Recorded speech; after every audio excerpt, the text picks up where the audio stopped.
En participant aux Journées européennes des métiers d'art, la ville de Puteaux a proposé à chacun de porter un autre regard sur le temps. Pour moi, on est dans une société où il y a beaucoup de choses de consommation, beaucoup de choses qui sont pas forcément toutes fabriquées main, et c'était important de mettre en valeur le patrimoine artistique qu'il y a sur Puteaux en ouvrant nos ateliers et montrer aux gens qu'on peut encore fabriquer à la main et de faire très jolies choses. Voilà. Hop. Donc on donne Élodie Geoffroy est mosaïste, un métier de passion qui existe depuis l'Antiquité. La mosaïque, c'est avant tout un travail de passion en fait, qui me rend vraiment sereine, et donc je peux faire plein de choses, des objets comme des tables, des miroirs. J'ai également fait 2 fresques pour la ville, donc une de 15 mètres carrés qui est au niveau du Jardin des Vignes et 2 qui font 6 mètres carrés qui sont au niveau de la balnéo à Françoise Dolto.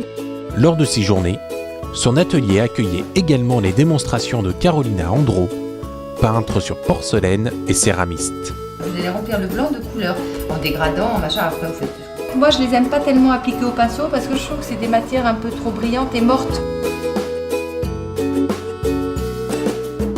Elle aussi céramiste, Leïla Merabti enrichit son art antique en fusionnant avec les créations en verre de Daniel Boiseau. Comment on s'est rencontré avec Leïla, c'est que moi j'ai eu besoin de fabriquer des moules.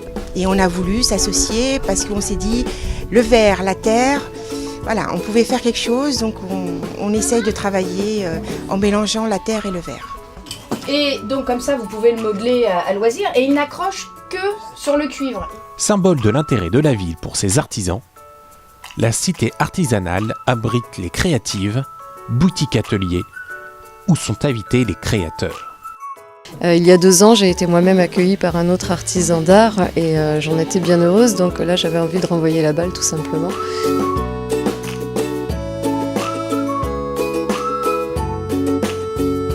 Ces métiers d'art ne se limitent pas aux métaux et autres céramiques.